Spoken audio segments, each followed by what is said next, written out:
afternoon, good evening, ladies and gentlemen, wherever you are in the world, and welcome to this episode of Hit Talks Live.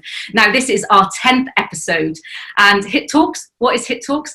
Hit Talks is the live talk show where we have 8 speakers speaking for 8 minutes from 8 different perspectives, speaking from the heart, speaking purely from the vision of hope, inspiration and transformation. No intentions, no feelings other than really being here to serve you.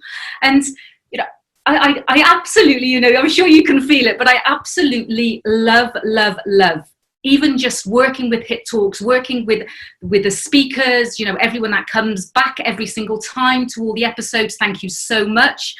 And because it's a platform where we truly are just delivering with no intentions other than, as I say, just to serve and just to inspire. And I was speaking to the speakers in the, we could say, the green room. I was speaking to the speakers in the back room earlier on before we went live. And, you know, when you start thinking about hope and you start thinking about inspiration, you start thinking about transformation, because Rick said to me, "Oh, Vicky, you look great." And I was there thinking, if you actually saw me a couple of hours ago, that is definitely transformation, because, you know, we all go through periods within our life that we really need some hope. And for me, I was feeling a little bit sick. Okay, I was feeling a little bit sick. And, you know, what really drove me through was everybody that is a part of Hit Talks. What really drove me through was hope. And, you know, the hope that the speakers here on Hit Talks, this platform, this community, can really touch you in some way or another. And it's not a platform where we know what any of the speakers are going to talk about. So I honestly have to say, this is raw and this is real. So I don't know what the speakers are talking about. I don't actually put any criteria in place, and there's no control. I just know from an energetic perspective that all these speakers are absolutely amazing. They all want to be able to spread into the world, as I say, hope, inspiration and transformation, or they're already doing it in their day jobs, in their life, in their beings.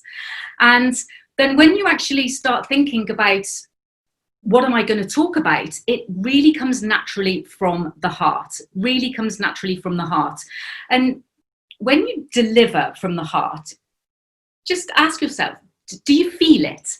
You know, if somebody's speaking to you, if you just take a moment and think, if somebody's actually talking to me and it's from the heart, you can actually feel it.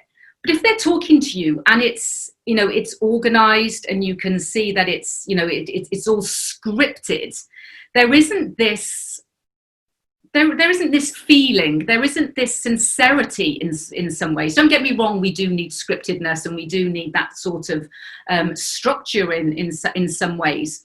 But the way Hit Talks is special because there isn't any of that structure, that we are able just to be able to share from wherever we feel that we want to be able to share from. And Hit Talks was also created for the new people on this platform. Again, welcome again. Hit Talks was created from a divine download. It was created purely from a message where Vicky Thomas did not really have any intentions whatsoever to create a talk show. She had enough things to do, but it was a divine download of, you need to get for 02/02/2020 adds up to 8. You need to get 8 speakers together to speak for 8 minutes on 8 different perspectives. You know people all over the world, Vicky. You've been traveling, speaking for years, and you have these connections. And I was like, okay.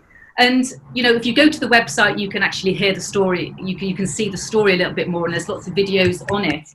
But when there's something that's been created through divine download, and it's created through the heart, and it's created through, as I say, hope, inspiration and transformation, then I believe that's where we create magic. And I know that the speakers here are going to be creating some sort of magic in your world.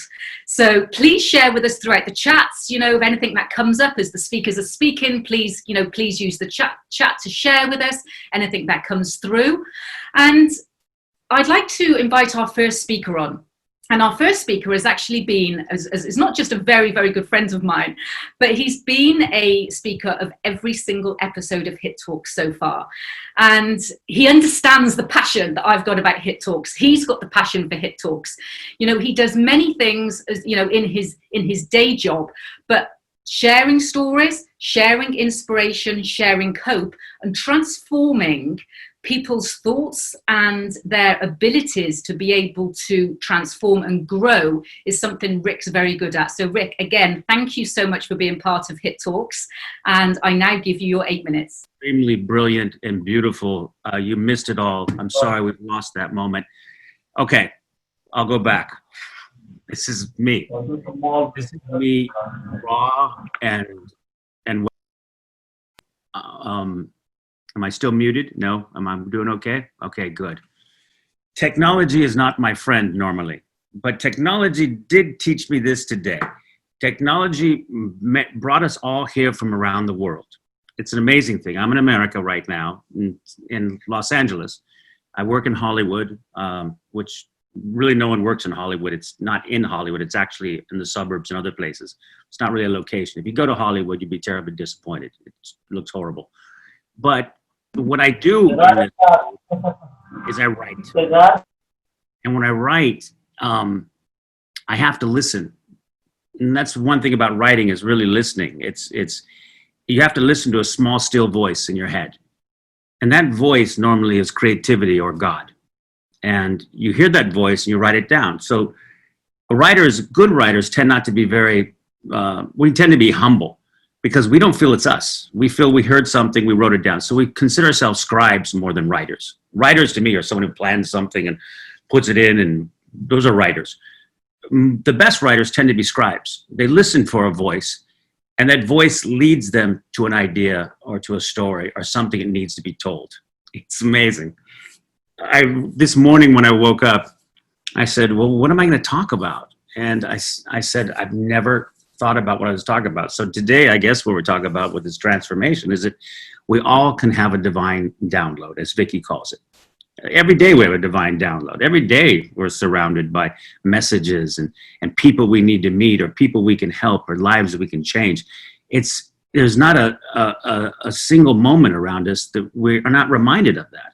In fact, last night I had a fever for some reason, and I was paranoid. I said, I'm one of the 165,000 Americans that have COVID now or died. I'm imagining my death and what's going to happen to me and everything. And I became very tranquil about it. I sat there and said, if this is the time, then this is time. Now, I didn't realize my air conditioning was off in my house and I was just warm and it was hot in here. And I didn't know because we have a big heat wave. So I went from I'm dying to, wow, it's warm. I'm not going to die. What am I going to do now? And so it kind of works that way in our thinking that we have this opportunity to do everything now. We should almost live in that space in our entire lives of thinking we're dying, because the truth is we are dying. Every one of us in this room and every one of us hearing this story, it will be dead unless they found a recording of it. We're all dying. There's no way off this planet but through death. That's the fact. So since I see it as dying, there's inevitability about it. And so what are you going to do in that space between living and dying? And I believe that my divine download is serving. Serving. That's it. You know, it's very simple. You know, most of the time, you know, I joke with Vicky because she invites me to this, and I think I'm the least spiritual person I would meet, or divine downloads and all that sort of thing, and crystals and my feet on grass walking down a hill or whatever Vicky will tell me to do, or good amount of nature and all those thousand things. And I think that's exactly who God uses to talk to people. People that are just talking to you like you. You meet God every day. You see miracles every day. We just need to look and appreciate and see them and say, I've witnessed a miracle. If you wonder why, if you've witnessed a miracle, look at where we're at. We're on a Zoom call talking to different parts of the world. It's 10 a.m. where I am in California, in COVID America, that's #1 in this disease. America always likes to be #1. So we're number one in this horrible disease and all these things are happening, but it's actually a reset. I don't even know if I've told Vicky, I was in a horrible accident and I was in a coma for a while, about 2 weeks. And people always ask, what happens when you're in a coma? What's it like? It's really warm. It's really nice. You're in a cocoon and you can hear things. And for me, my body would leave and I'd see the world around me and I'd come back to my body. When they took me off the incubator and where you can speak again, I'm a comedian. And so instead of coming up with something profound to say, I asked a nurse to come closer to me and she did. And she leaned down and she looked at me and I said, do you know how to get a man up from a coma? And she looked at me puzzled and I said, you give him Viagra, that will get him up. And then I fell asleep, right like that. And the nurse told everyone, who is this guy? He just came up with this body ridiculous joke. And then I came up again and I recited Shakespeare. I recited a soliloquy. I'd forgotten that as a child. I was 17, I was at the Old Globe Theater in San Diego. I was a Shakespearean actor, a Mexican-American Shakespearean actor. I don't know how that worked out. But I recognized the poetry in Shakespeare's words.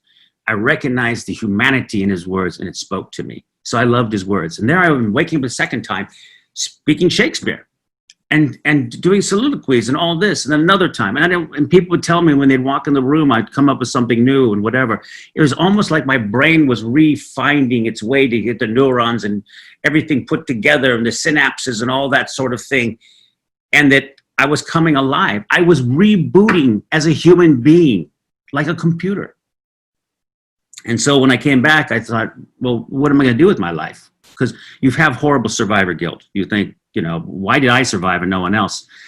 And so I thought to myself, what is really it? Serving. I swore to do no harm. I bought a Tesla. I wasn't going to fill the world with petroleum.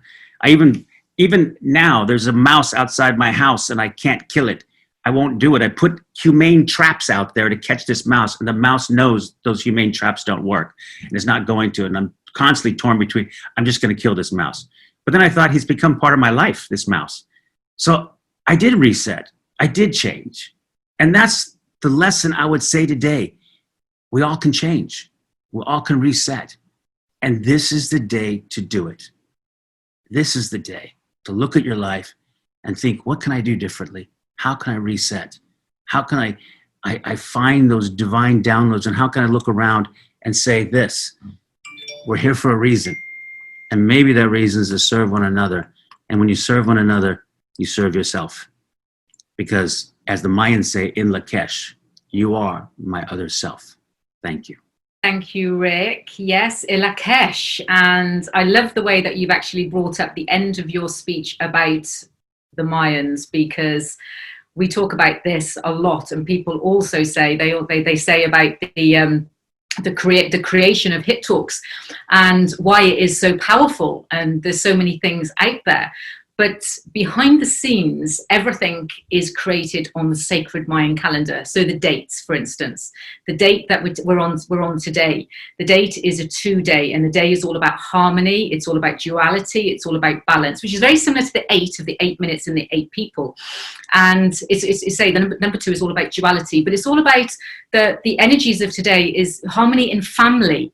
And it was a divine download. And I love the way you say divine downloads. We talk about this all the time, Rick.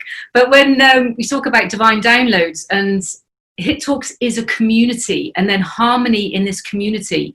So when you start thinking about energetics and you start thinking outside the box of things that we're creating and the opportunities that we have, the opportunities that everyone has, the speakers getting to know each other. What's the opportunity that's going to happen with Dr. Steve Jones meeting Nick Rahara? What's the opportunity going to happen with Nancy Bravo meeting Arnold? And speaking in Dutch together. So it's all about putting ourselves open to opportunities with the right energies around us. And then when we talk about opportunities, my amazing friend and business partner, Veronica, who's always part of Hit Talks. And, she always says, you've got to have this man, or this woman on, on Hit Talks. Absolutely amazing. And I, when you know that you're aligned with people, and when you're aligned with people, you know that the people that they know are aligned. And again, it's then the intentions that they are here to actually serve. And so she connected me with this next gentleman who's coming on. And as soon as I saw him, I loved him. I was just like, oh my gosh, he needs to be part of Hit Talks. He's definitely going to be part of the community, the inspiration. And so this is the thing. It's about the connection of everybody that we can bring together to give you hope, give you inspiration, and give you transformation.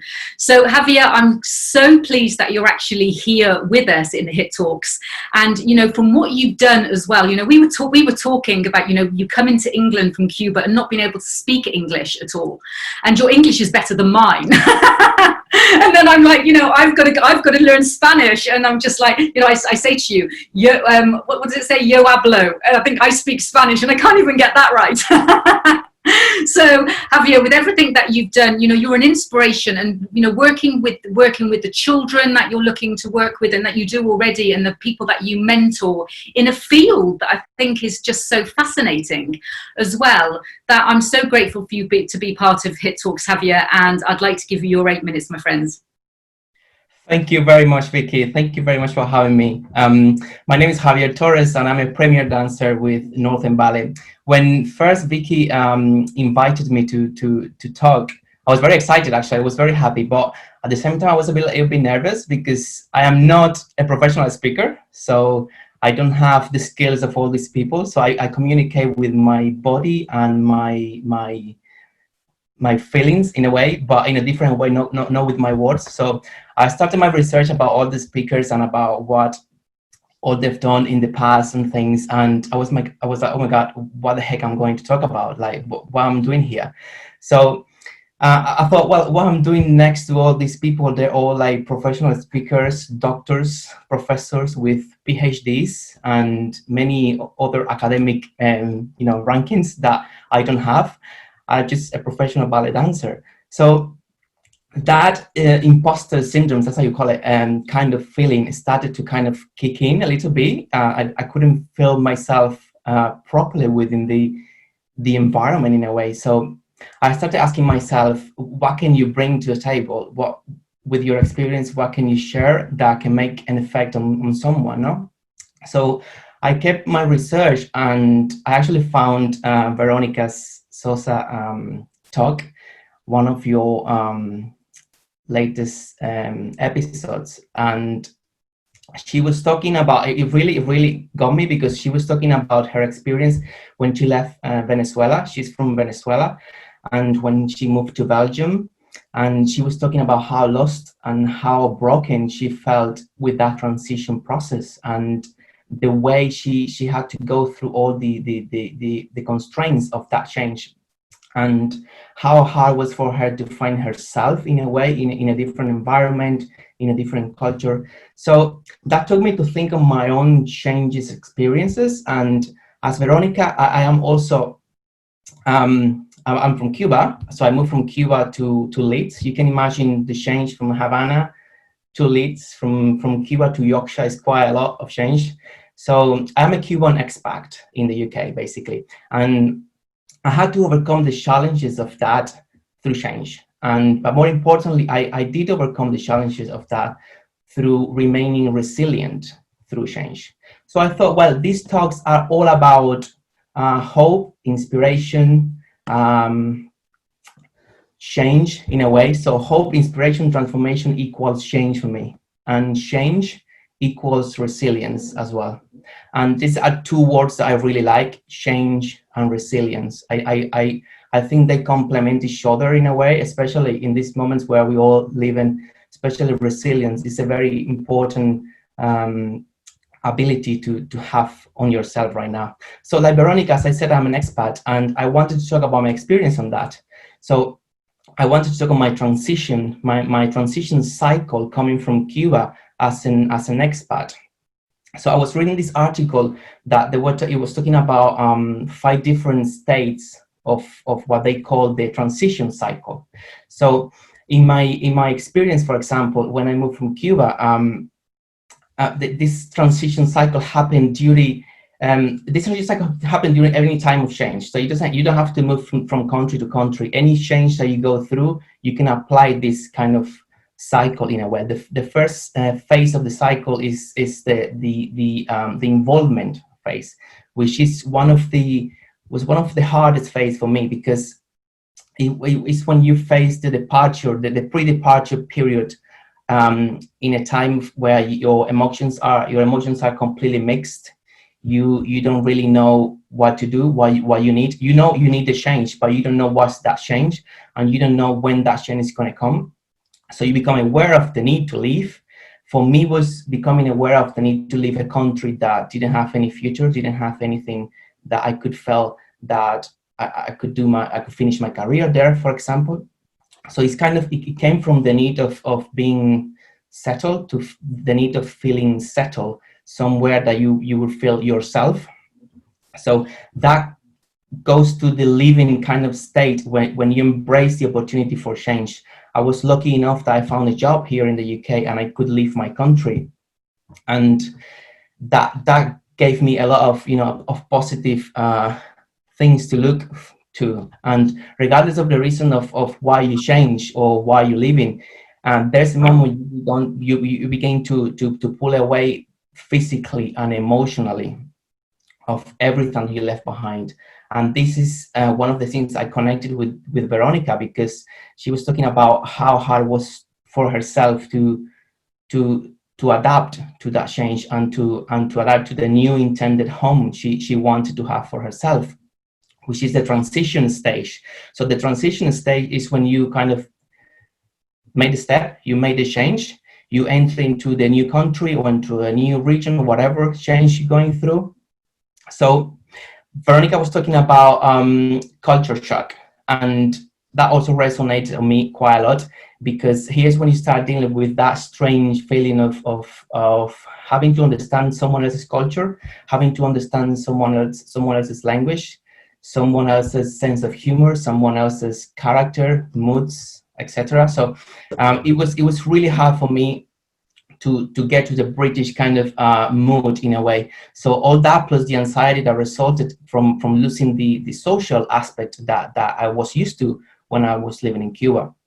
So for me, the transition process was like quite gradual process. And it was also, as Veronica described it, it was a very emotional process. You struggle with how the new culture operates, and while you're trying to kind of figure everything out and you figure your life out, you go into the entry phase, which is the hardest part of the expat judgment cycle, if you want to call it that way. For me, the hardest part was the time where I was homesick. I was desperate. I was really depressed. I miss my family. I miss my friends. I miss my pillows, my flat, my house. I miss everything. So it was a process where all the emotions of what's going on around you is all around your head, and it's quite a strong process. And Veronica described that very well. Plus the trauma of living my previous culture, or the previous culture. So sometimes it feels like you are an alien kind of thing when you move away from your home, from what you know, from what you can do. In a way, it is a very alienating feeling, a very lonely experience that prevents you sometimes from developing a clear sense of yourself. And Veronica was talking about that, how she couldn't find herself. And it also stops you from having or seeing the benefits that change come with. So at some point within those phases comes the reinvolvement or the adaptation kind of phase, which is eventually when you integrate, finally, after months, sometimes years. For me, it took me honestly 2-3 years to kind of integrate to the British culture completely as I wanted. So you start to see yourself how you want to see yourself. You start to see who you really are again, and see the differences between who we see ourselves to be and who we thought we were before, and who others see us, and who we like to become. So the adaptation phase is, in that way, is the easiest part of the process. But through all those stages of rehabilitation, if you want to call it that way, when you move, I said before, you need to be resilient. You need to be strong, and you need to have this resilience capacity to kind of deal with it. As a ballet dancer, I felt that always used my resilient capacity. As a dancer, you have to deal with a lot of physical demand. Your body, the exercising, it can sometimes come at the cost of your mental and emotional health as well. All the exhaustion, the self-bullying, that feeling of faulty, you're always doing something wrong because you always have to be perfect in a way.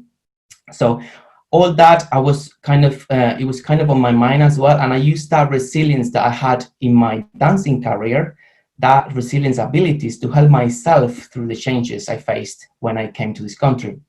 So I transferred my resilience skills as a dancer into my expat experiences.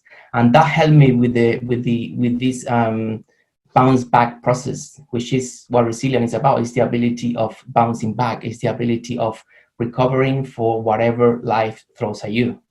So basically, what I want to say, what I want to, I think, share is that change comes for a reason, and we don't need to be afraid of change. I think change is something good, and I think change is something that should happen for all of us, so we can better kind of to have a complete life. So I want to finish with a quote that I printed out because I didn't want to mess it up with this, which is from Robert Kennedy. And he says, "Only those who dare to fail greatly can ever achieve greatly. When you learn how to become resilient, we learn how to embrace the beautifully broad spectrum of the human experience." And with that, I said thank you very much for your time. And thank you, Vicky, for having me. And it's been a great experience. So thank you.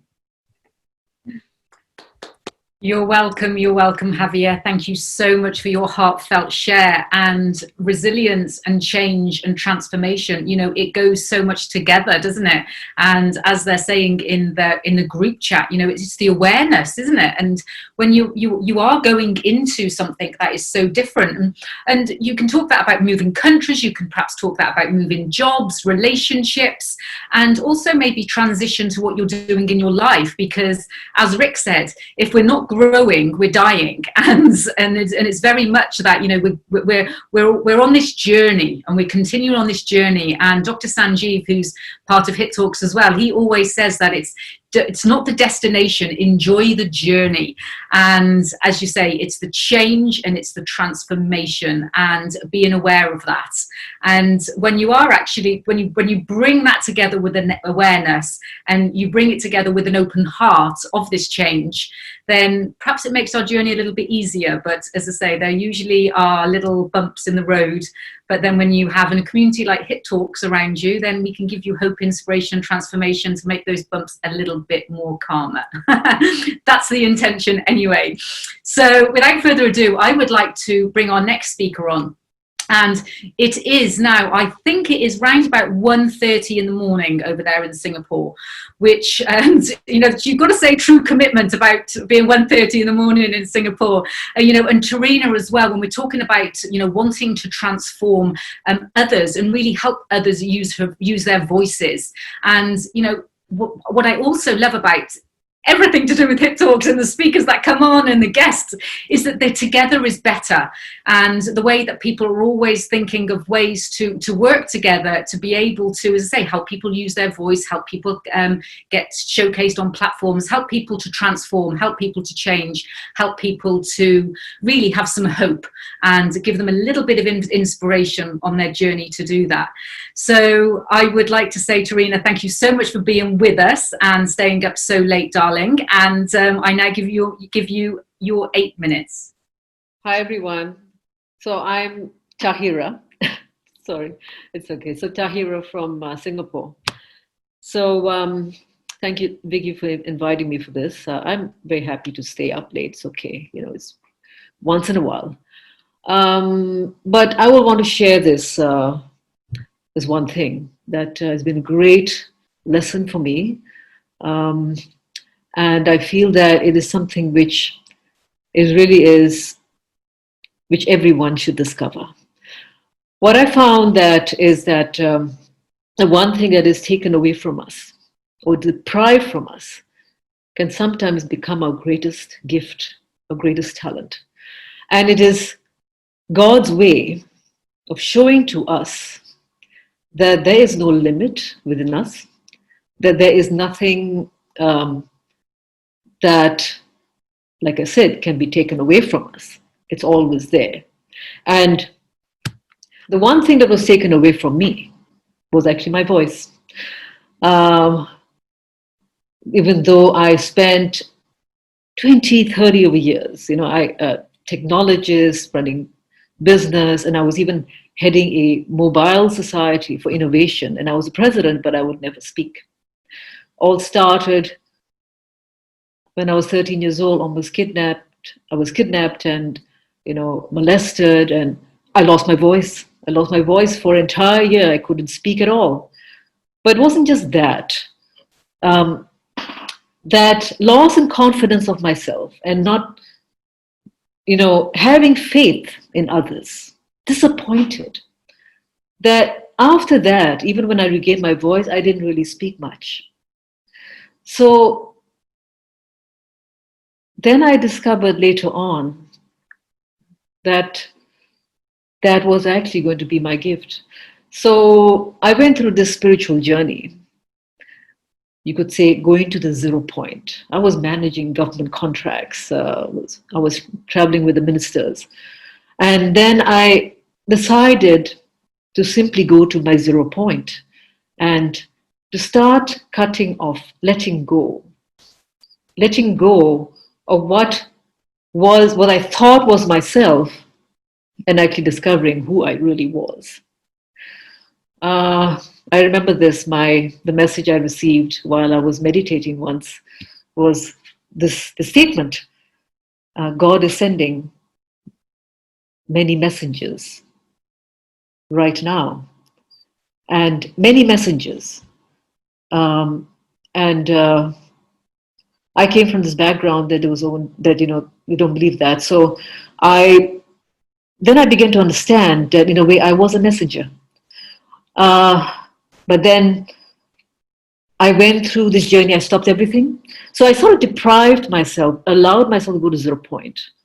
And then that was when I started understanding who I was. And as a messenger, and I had to use my voice, even though it felt that it was taken away from me. And I went through the journey of doing everything I could to use my voice. I started writing, even though I was never interested in writing, and did everything which I thought was not me, which was interesting. So when I did everything which I thought was not me, I was really stretching myself. I didn't think I was an author. I was an engineer. I didn't think I was a speaker. I just let everybody else do that. And I discovered that my speaking, my writing, was also bring out something deeper, which is truth. So bringing out deeper truths. And that was who I was as a messenger. And this is how I continued on, but it was not easy. It's not easy to take a totally different path. And to be brave enough to keep walking that path from an entirely different life. So I found that I had to have complete faith in God and a faith in myself and God within. And then simply it unveils itself. So then I talk about the Renaissance woman, the Renaissance man. We are becoming actually that we're not just in our boxes. You say that I'm a technologist, I'm a writer, I'm a doctor. Actually, we're not. It's a return to the generalist. I was a specialist before, but now I am a generalist. I see the big picture. I can also go deep into things. And that's what we are meant to be. And that's limitlessness. That's all what it is about. So I found that that was my message, to not be afraid to go into the things which you feel that has been taken away from you, that you're weak at, and to allow that to unveil, because it is in us. And we have actually, we're like a, how could I say, we're a quantum field. The right brain is almost is a quantum. There is so much in us that we should not put ourselves in boxes anymore. And that's what I teach right now, is limitlessness, the new human, and written truth. And I invite you also to explore that in yourself, not to allow yourself to open up and remove those layers and see what God has revealed to you. Thank you very much. Thank you, my love. Limitless. Yes, of course, limitless. And the faith of being able to do anything. And I love the way that everything's kind of rolling into one. And when we talk about not being in boxes, people say, I do quite a few podcasts and talks, and people say to me, okay, who are you and what you do? And I could have like gone around and said, oh, I'm backgrounds in corporate, in finance, in business, etc., etc. But I don't put myself in that box, and I call myself a galactic unicorn. And people like saying, seriously, what are you? You're a galactic unicorn. You just think, yeah, I don't want to be in a box. And so it's just having a little bit of, there's a whole story about it when people know about it. When I was with Robert Kiyosaki, and it was just like, what do you do at a business event? I'm a galactic unicorn. Well, I need to speak to you. So it's being a little bit different, as I say, and not putting yourself into boxes.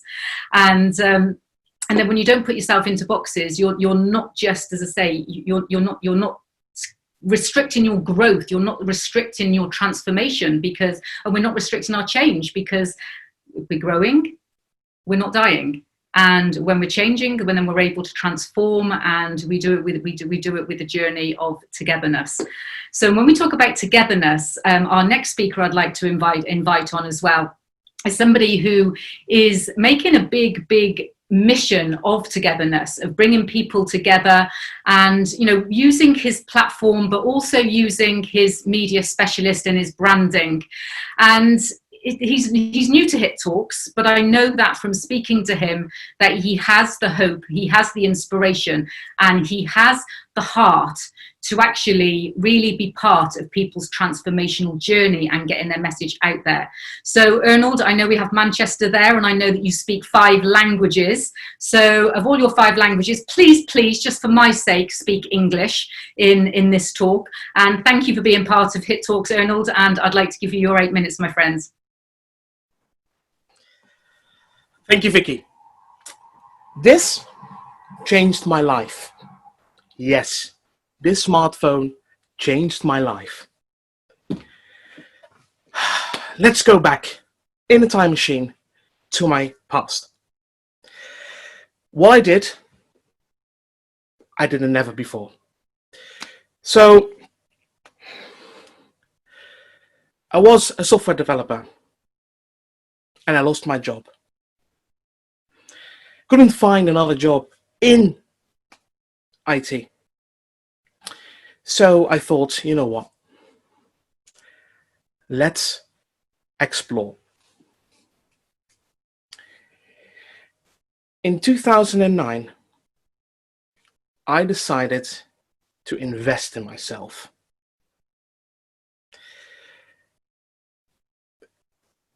Just hands up if people know Early Birds, of Angry Birds. Please put your hands up if you know Angry Birds. Right. In the time that I lost my job and I couldn't find an IT, I was really desperate. And all what I did was looking for opportunities.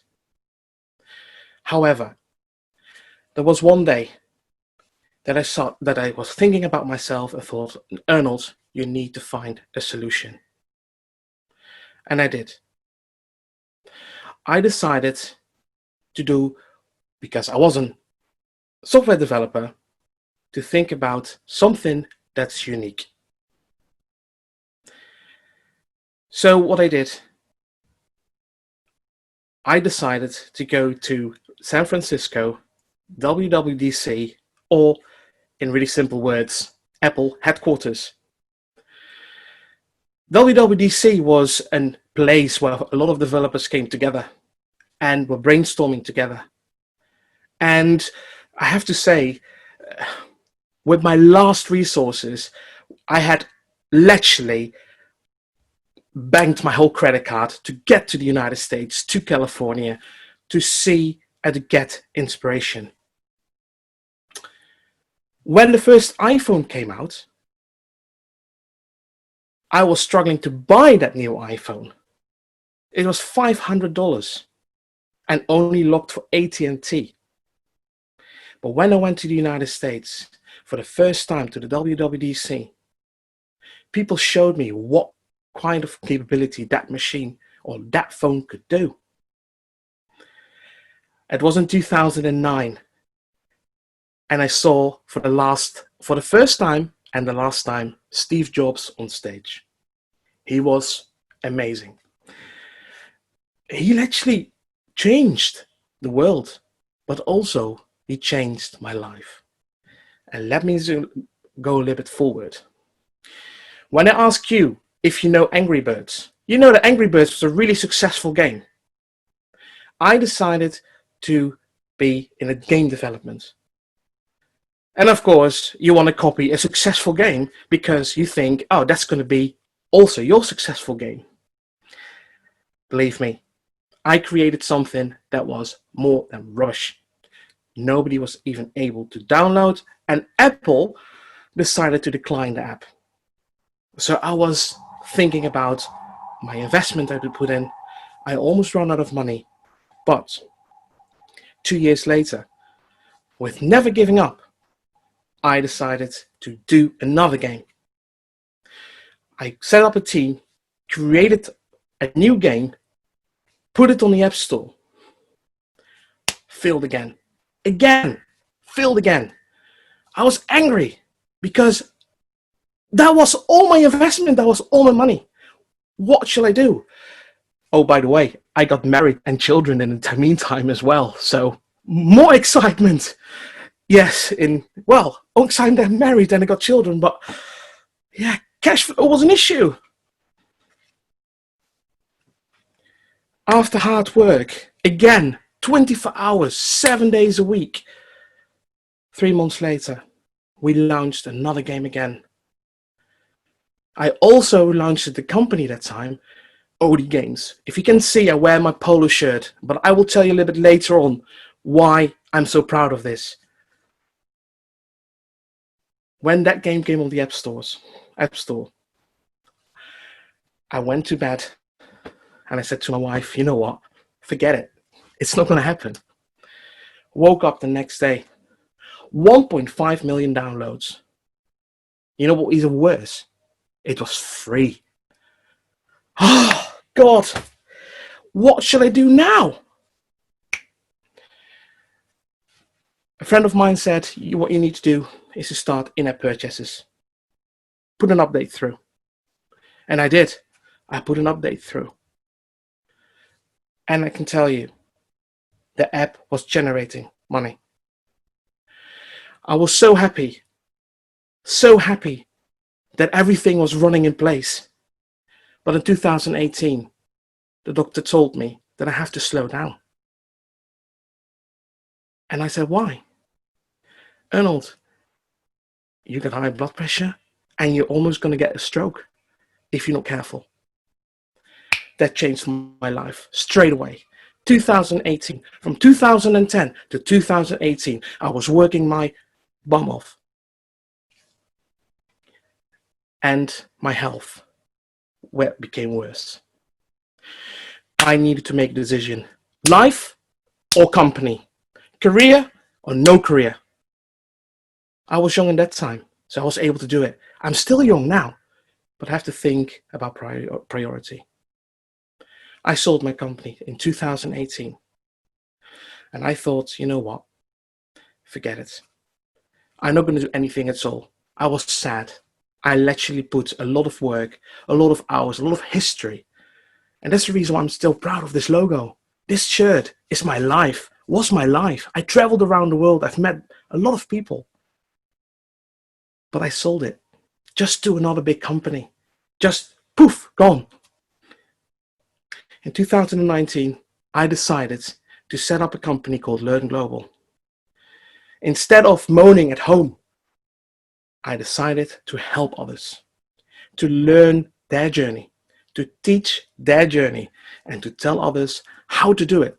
So what I've done from 2009 till 2018, sharing the knowledge. But that was not good enough. I thought we need a better medium. Let's broadcast it on TV, not just only for local, but worldwide, because the world needs knowledge and the world needs to learn. My last message, whatever you're gonna do, never give up, but decide when you're gonna stop. Think about priorities and help others when needed. Back to you, Vicky. Thank you so much, Arnold. So much. And again, just to recap, we're talking about the transitions here, and then when you fall down, it's getting back up, isn't it? It's about change. It's about, okay, I've fallen down, and what am I learning from that? Going back to the words we were talking about earlier about awareness. You were aware that you'd fallen down, but you had the drive to actually get back up, and the awareness and the knowledge and the hope that you want to inspire your children, you want to inspire your family, because I know you, and you want to be able to help other people transform from those hurdles that sometimes, well, we all fall over in life. So thank you very much for sharing that, Arnold. Thank you for sharing your story with us. And we really have got a multicultural group of speakers here, because as I say earlier in the green room, when all the speakers were talking, there were so many different languages going around. I was just like, oh my gosh, what language are we talking now? Dutch, German, Spanish, all these different languages. I don't know, I think they were the only ones. And so this next amazing lady who's coming on to speak on Hit Talks as well, she is the ambassador of the Seminar of Hispanic Entrepreneurs, and she's from Mexico City. So again, multicultural, living in Hamburg. And did you know I've actually got German roots in me as well? So my grandmother was German, so my mum was half German, so that makes me quarter German. So we are connected, Nancy. But again, with the aim in life of helping people to transform, when, as Javier was saying, and Veronica was saying in the last episode as well, when you are moving into a multicultural countries and you're mixing with people, then it can be difficult and it can be challenging. And I know Nancy is an absolute expert in what she does with this. So Nancy, thank you so much for being part of Hit Talks, and I look forward to hearing your 8 minutes. Yes, thank you very much, Vicky. I feel very honored to be here today with all of you. It is a great opportunity to share and exchange ideas. And thank you too to Veronica Sosa, my dear mentor, for the connection with you in this inspiring place. Well, Javier talked about the expats, about changes, about the importance of resilience. In this way, I want to talk about interculturality. This experience is not about something completely crazy or difficult. It's a normal lesson of life in a foreign country. It is, so to speak, an everyday story, and exactly this is the reason why it's so important to talk about that, because hundreds of millions of migrants like Javier, like Veronica, like me, all over in this planet experience the cultural differences every day. This is the topic today. I speak for migrants in general, not focusing in a group, in a special group, or migrants in a special way. The problem is that topics like that, they are in a good part ignored in any country, will pose in a public health or an issue or in a normal size. Statistics actually reflect this, known by many embassies across the world. We live in a global or an international world, but we don't know who can enjoy or learn more about the interculturality, about in other countries, about new things. But please let me start with my history. I am a Mexican woman, mother, professional, wife, migrant. I live in Germany since 2002. And like many other people, I migrated with a suitcase full of dreams and projects, and I wanted to explore the world. But the problem was that I didn't prepare myself for this new adventure. Nobody had told me before about the process that I was going through, and what was important for me in this new way. So soon, my first culture shock came without warning. It was difficult, a hard time, but I survived as best as I could. The problem was I didn't know about the basic tools, about the ideas to help me myself. That is the reason why I did not recognize that a culture shock is a normal part of the life in a migrant life. And it was difficult to understand the new moment in my life. Culture shock will appear in a different moments during your life in a foreign country, and you need to manage with some tools. And I didn't know anything about all of this, and I didn't know about my fear shocks. I just passed without much analyzing or reflecting. And for this reason, the second shock reappeared 8 years later in my life. But this time it was very stronger. And I had created my new life and my work with a lot of effort, and suddenly I lost it. At that time, I was mother of 3-year-old daughter. The relationship with my husband was under threat of breaking up, and my self-esteem was very, very low. When I was looking in the mirror, the old Nancy was not there anymore, and I was simply lost. It was not easy. My parents were not there. I am living in a strange country with another language, another tradition. I felt alone with this new situation. No job, no opportunity, the relationship nearly shattered, and a total uncertainty about me.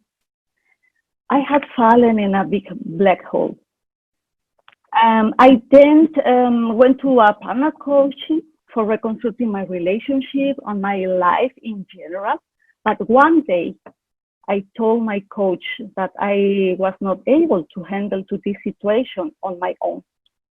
And she answered me, then I can't help you anymore. You need to go to the doctor and ask for some pills.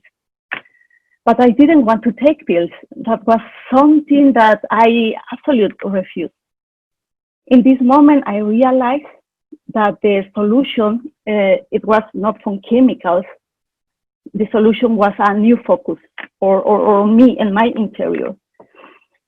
In this kind of process, the body talks, and in this case, my body gave me signs to understand this change in my life, because the doctors discovered a thyroid dysfunction.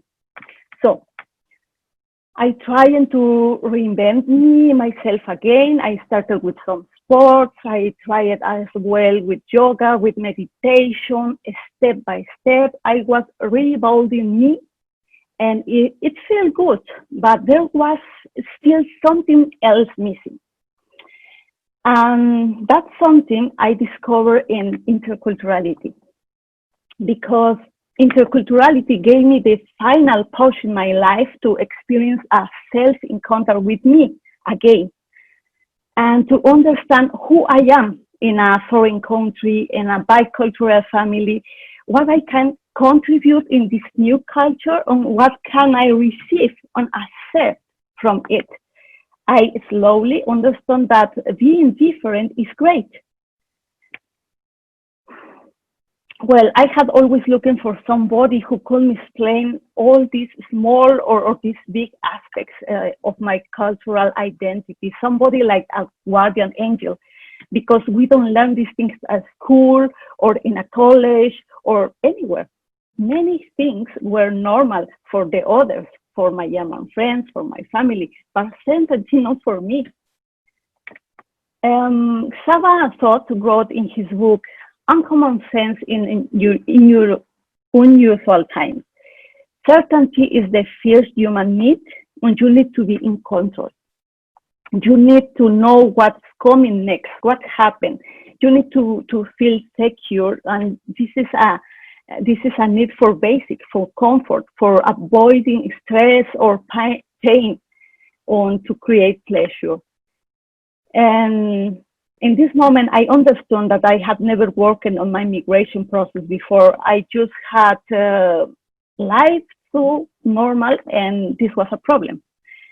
This really caused an aha effect in my life. I learned as well to observe without judging that nothing is logical in an intercultural context.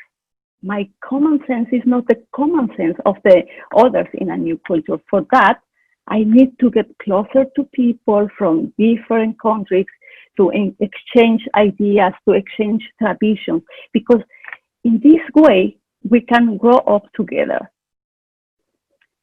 At the end, I realized that my individuality is the result of multiple wishes. Today, I am not only Mexican, or I know, I feel my roots, but I am not only one person from one country anymore. I think that success depends on how much you understand yourself and the others. In this way, I decide to collect my experience, my knowledge, my passion. I create trainings, I write a book, to give seminars on conferences to help people to understand these cultural differences. And then I decided to found my agency, Bravo Intercultural, because the secret of living is giving. I want to give people this certainty because it is important to have this basis in a new culture. I want to inspire as many people as possible to use their intercultural competences, because these competences can strongly enrich your work, your life, to you and other people as well. I hope that the positive management of cultural differences in the world is a topic to concern all of us in this world. I feel it is important to know more and more about that. I want to inspire as many people as possible to accept the cultural differences as a positive aspect of life, as a complementation to grow up together.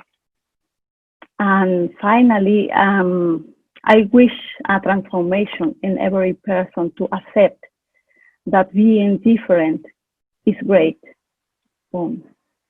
Thank you very much for your attention and for the invitation, Vicky. Thank you. You are welcome. And as they say in the group chat, Nancy, bravo, Nancy, bravo. What an amazing, what an amazing name. And, you know, bringing hope into what you're talking about. And this is the thing, I'm sure that every single person on here, as a speaker, as a guest, and anyone watching the replay, if you think about what you hope to achieve, you know, we all have hope, don't we? And, you know, do we write the hope down? Perhaps you do write the hope down. But if you think about, okay, what do I really hope to achieve? You know, what's my desires of my hope, and who can actually help inspire me? What community can help inspire me? And what community and what people can I use in my circle or in communities to help me transform? And, you know, so it does start off, as you say, with the hope that you're going to be able to really help people with their intercultural, you know, challenges and inspire them to do that so they can actually transform. So it fits absolutely perfectly into HIT. Of course, of course. And, you know, as I say, we don't know when we're talking about what speakers are coming on, how it is just going to fall into place. And that's what I love about it, is that everything just falls into place.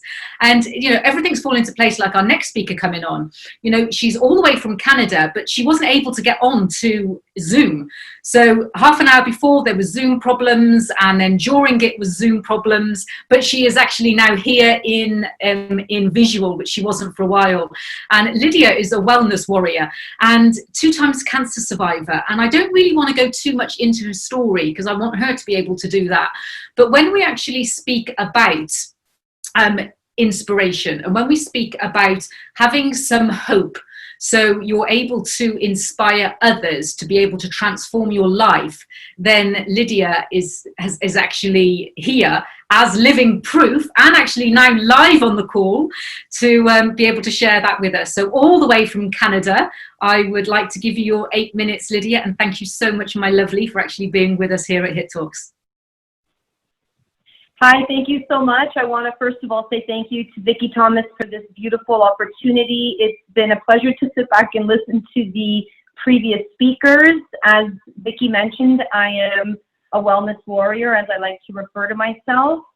In 2001, I was diagnosed with Hodgkin's lymphoma. It took about 3, almost 4 years to get the diagnosis from my family doctor.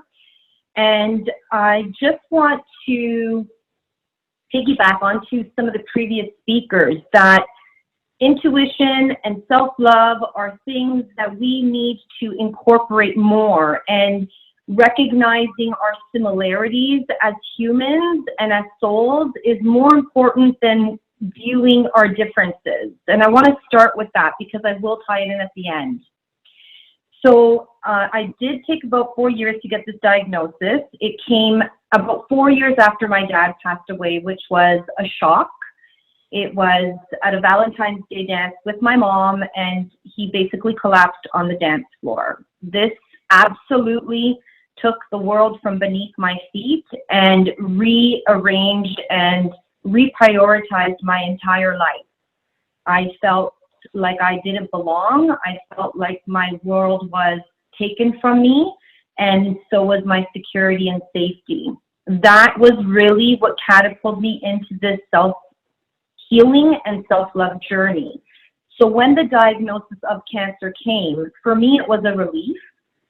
And I began to open my eyes because I was invited to look at things from a different perspective. And one gift I received at the beginning of my diagnosis is this Louise Hay book, which if you haven't seen is absolutely amazing. You can heal your own life. And when I looked up what Hodgkin's lymphoma meant, it made so much sense to me as to the emotional baggage that I carried my entire life leading up to the diagnosis of cancer. And I just started to make these connections between my emotional hurt and my physical ailment. So I'm going to fast forward a little bit to 10 months into my remission from Hodgkin's lymphoma. We were at the time of SARS, which is similar to what we're going through today in 2020.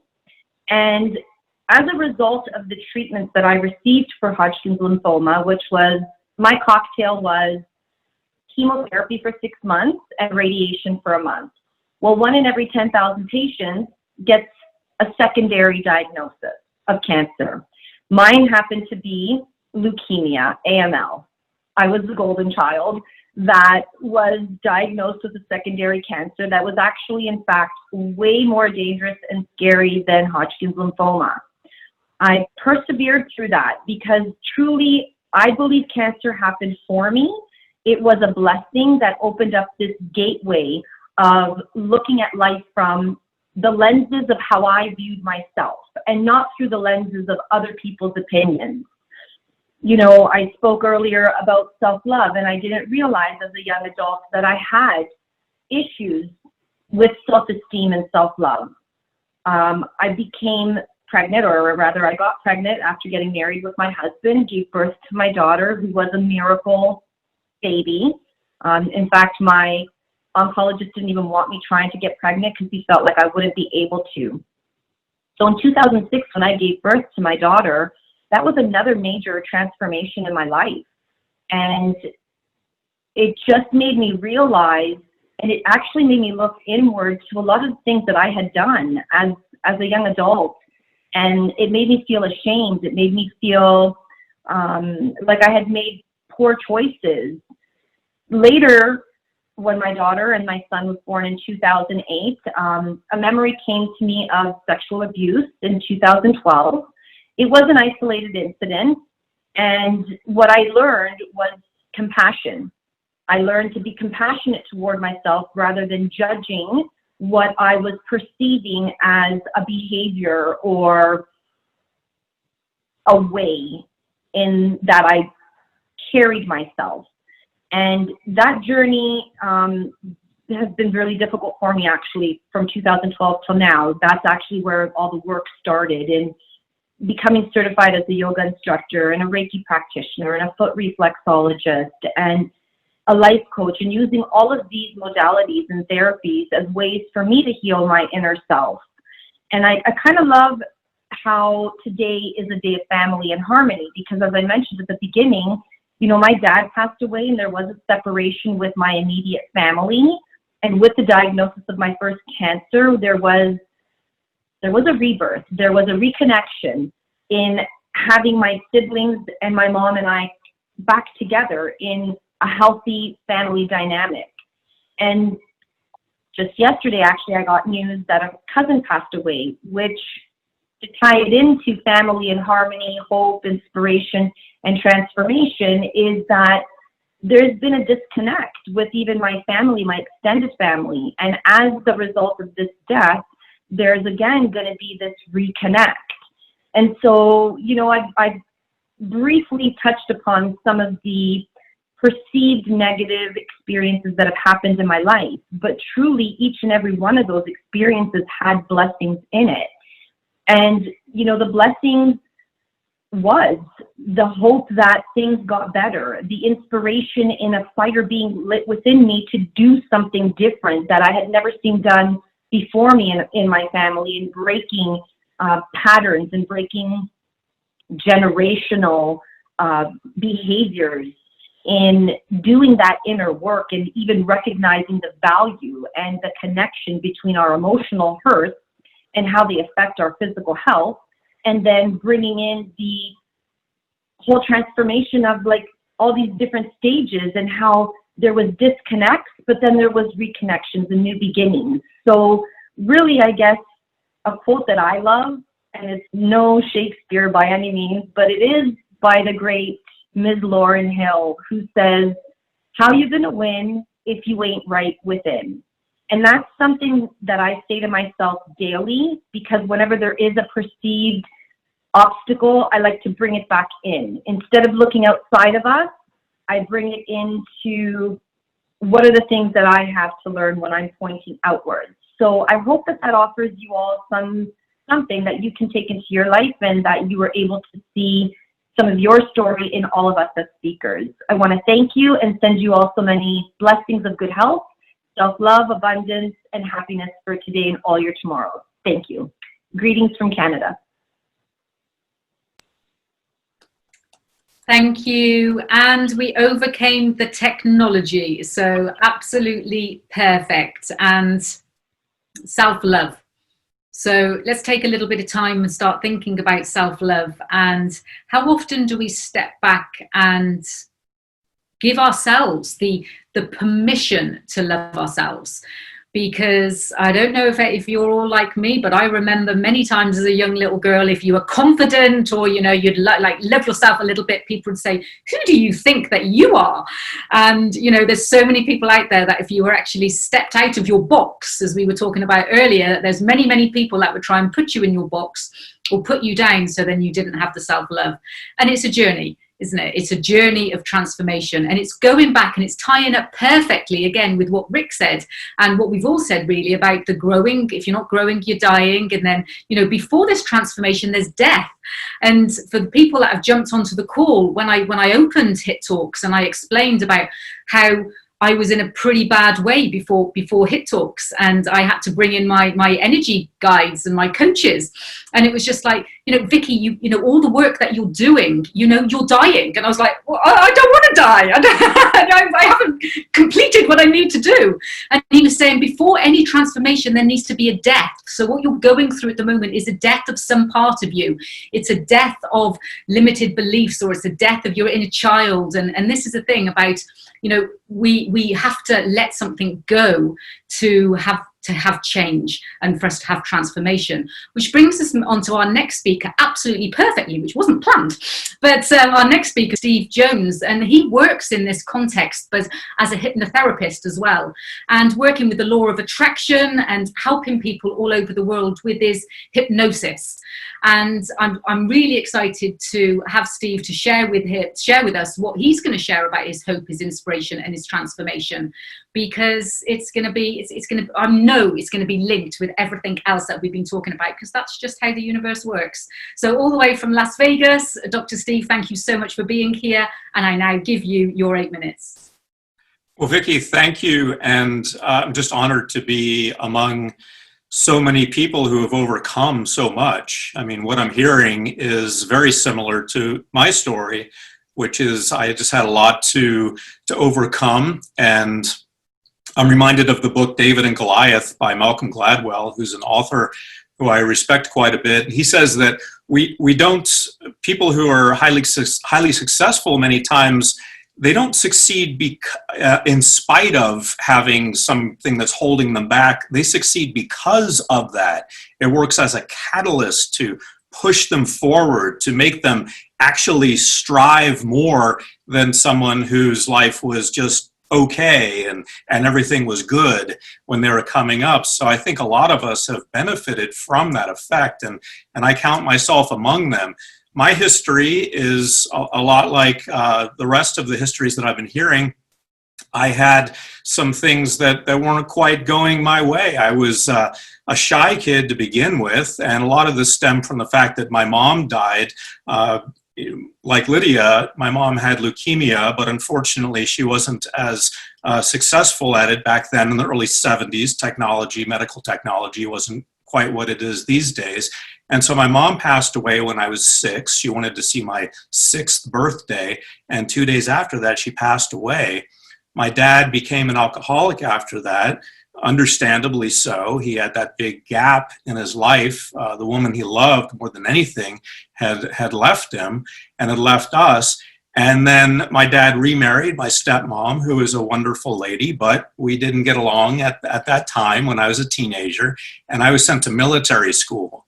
And that's not where I wanted to be. I wanted to be anywhere except military school. So it's actually in military school that I found the power that would guide me the rest of my life, because I found a book about hypnosis, and it was called The Complete Guide to Hypnosis by Leslie Leckrone, PhD. And Dr. Leckrone is no longer with us, but he was part of the early research in the late 50s, early 60s at Stanford, and when Stanford and Harvard were getting together and figuring out what hypnosis is and what are the guidelines, he was part of that. So he wrote a little paperback book that I read in high school, and I started hypnotizing my roommates. And just for fun at first, I was bored. I didn't want to be there. I didn't know this would lead to any kind of career or anything. I just wanted to have an escape of some sort. So I started hypnotizing my roommates, and soon the smart kids came to me wanting to study more efficiently, and the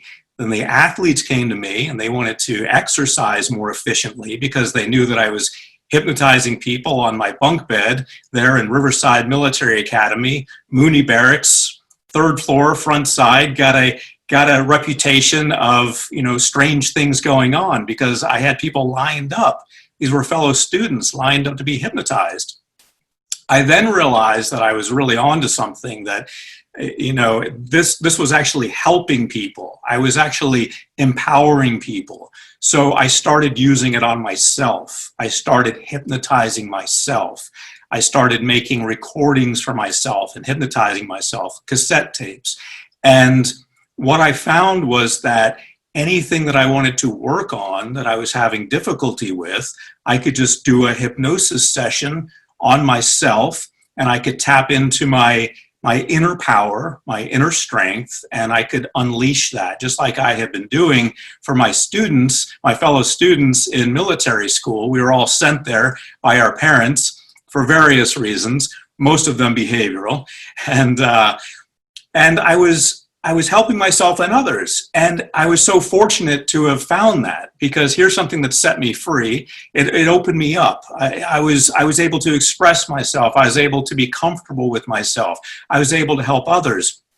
So all these years later, it's the same thing I was doing in military school that I'm doing now, except now the smart kids I work with are NASA, and the athletes I work with are the Dodgers baseball team. But other than that, it's the same exact thing that I was doing with a little paperback book as a kid in high school. And so I just kept on doing that. So I wanted to share with you guys today a little bit in the time I have remaining, not a hypnosis session, we really don't have time to get into that, but just how hypnosis works in case you're wondering, well, how can I do this with myself? So it's very simple. If you want to do a hypnosis session with yourself, very straightforward. It's just 5 different parts. And I recommend making a recording for yourself. So first of all, you're just inducing the hypnotic trance. You're just telling a story about relaxing, walking on a beach or walking in the woods. That's all. Just record that. No hypnosis there, just telling a relaxing story. And then you want to intensify that by saying, you know, the sun is setting. So you can imagine the sun setting, counting from 10 to 1 as the sun is setting. And you're recording all this, so you listen to it later. The issue is if you do it live, you may fall asleep. So you want to record it and play it back. And it's okay if you go unconscious because you're still recording through your ears. You're still listening to the recording through your ears and getting the message.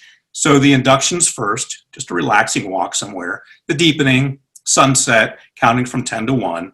And then the script where you're programming yourself. So as a kid in high school, I was programming myself to be more outgoing, more confident, more motivated, more interested in school. I doubt that I would have gotten a doctorate if I hadn't programmed myself hypnotically because I did not like school. That's one of the reasons I wound up in military school, because I did not like school. So you can change, anyone can change. So the induction, the deepening, and the script, where you're just programming yourself.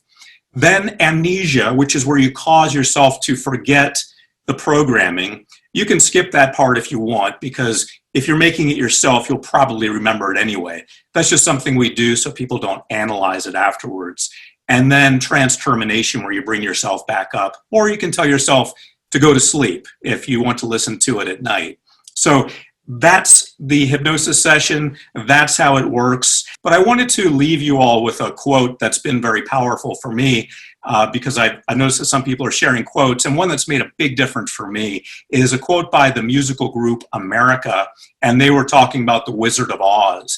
And the Wizard of Oz said in the movie, or the musical group America said about the Wizard of Oz concerning the movie and the book, Oz never did give nothing to the Tin Man that he didn't already have.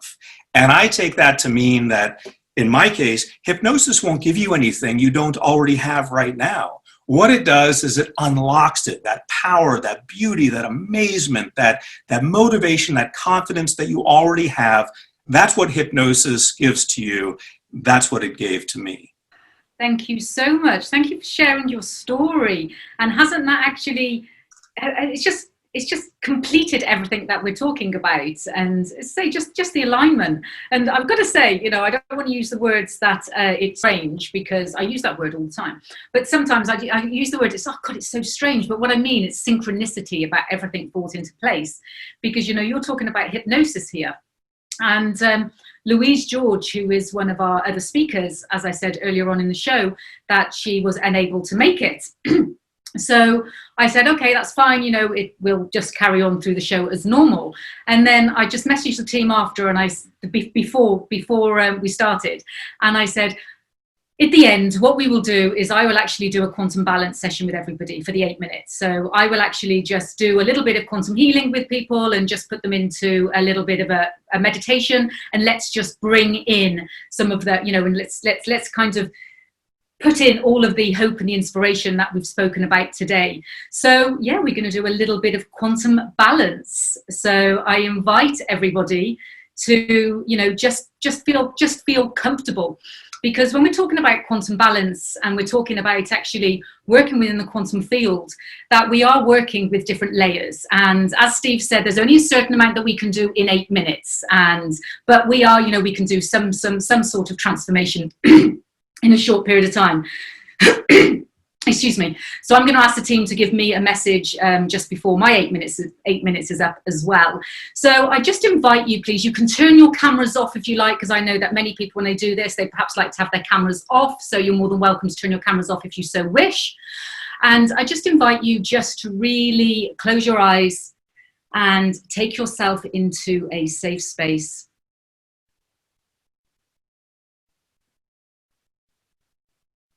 And just take in some deep breaths in and some deep breaths out. And your mind might be going, but just take your mind down to your heart. If there's any thoughts that come into your mind, just let them go. And just concentrate on your breath. Just concentrate on your breath going in and out, just softly.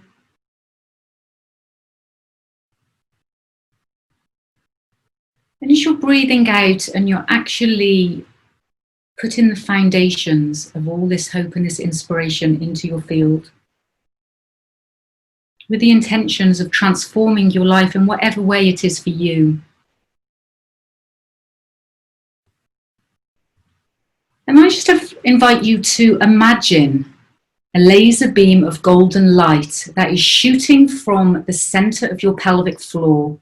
So just in your pelvic floor, just imagine that you've got a golden beam of light and it's shooting from the center of your pelvic floor all the way down to the center of Mother Earth.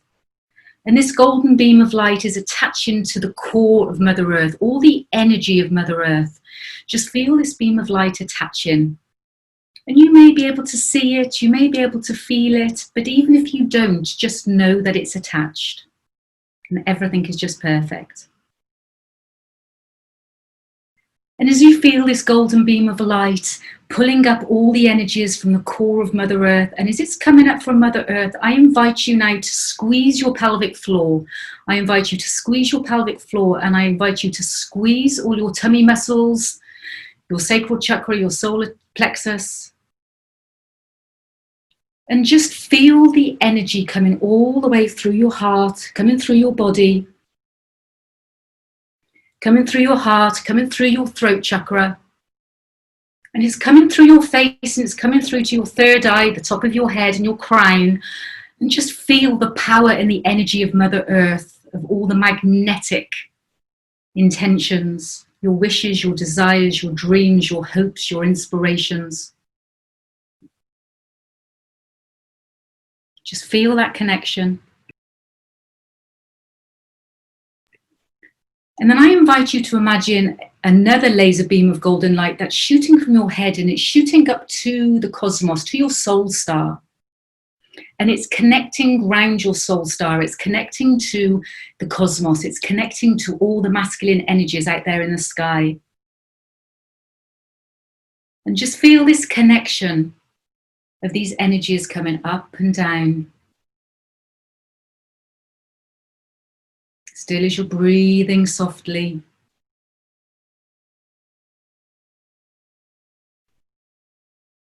And just having your intentions, what your hope is, what your wishes are and what your desires are.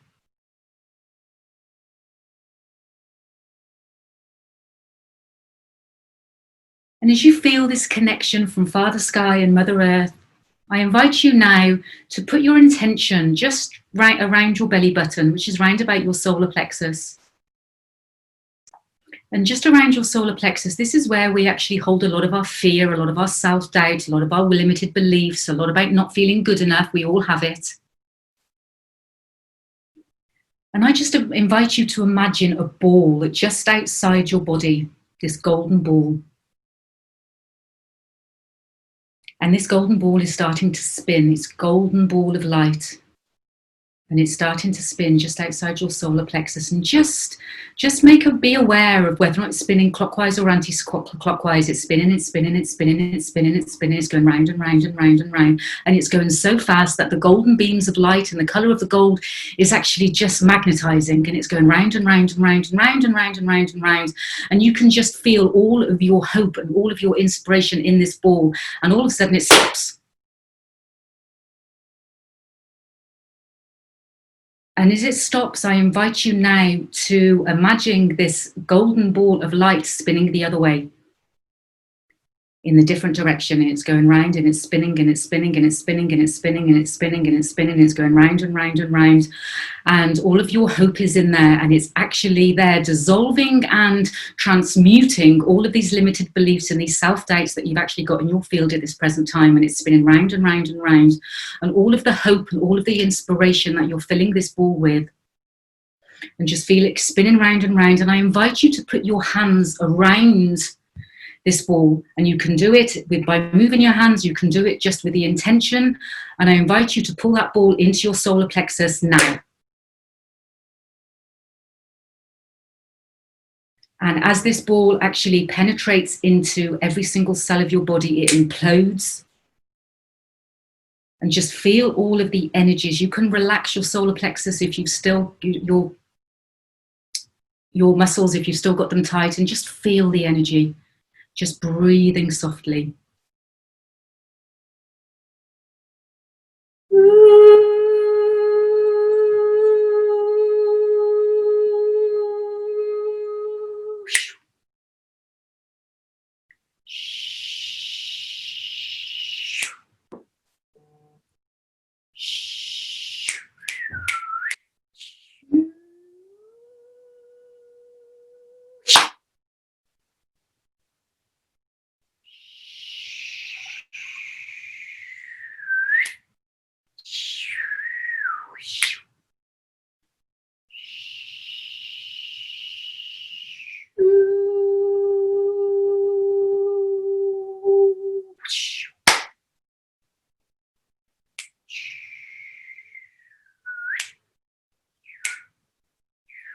And just feel all of these limited beliefs, these self-doubts disappearing out of your field, being transmuted by this energetic light from Father Sky and Mother Earth.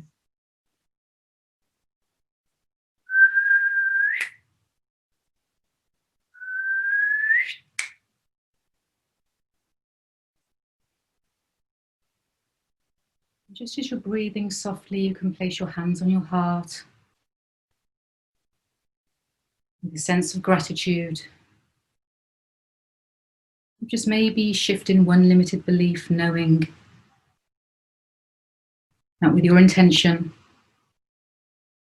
with the energy of Father Sky and Mother Earth,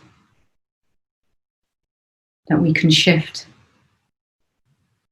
with awareness, with intention, with love, with hope, with inspiration, and of course, then we can transform. So just take a couple of deep breaths.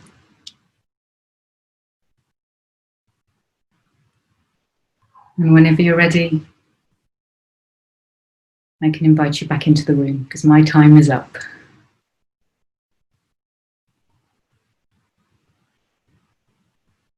And even though I'm the host, I've still got to stay to my 8 minutes as well, otherwise the team will be shouting at me. So I want to end this episode by thanking everybody so much, from the speakers, from everybody that's watching the replay, from everyone that's been on here. I have had some messages that there are a few people that haven't been able to get on. So again, I think the universe is doing something with technology, but you know, we'll just have to see what's happening. But we've got the replay as far as that is concerned. I'd like to invite you to the next episode of Hit Talks, and we do have a couple of speakers here on the line that's speaking at the next one as well. I know Corey Carpenter is here, and he's got such a transformational message. It's you need to come on for that. And it's Wednesday the 26th of August, and when we talk about why the dates are changed, the dates are all different, it's 8 p.m. UK time, so please check out your time zone. But this date on August is in the ancient Mayan is 12 Achna. And what that means is that it's all about, the 12 is a very high number, and it's all about understanding, it's all about totalities, it's all about life experience, and it's all about concepts. And for me, you know, when we choose the dates of Hit Talks, it's really important that we are connected with the energies that are supporting us. So knowing that we've got totality, and knowing that we're building a community here in the Hit Talks as well, and it's a day of community, and it's a day of bringing people together. It's all, as I say, drawing on experiences, and that's what Hit Talks is about. It's about our experiences of hope, it's about our experiences of inspiration, and it's about our experiences of transformation. So Wednesday the 26th of August is the day of the next episode of Hit Talks, and I can't wait to see absolutely everybody at the next episode. Thank you so much. My name is Vicky Thomas. I am your host of Hit Talks Live, and I look forward to seeing you at the next episode.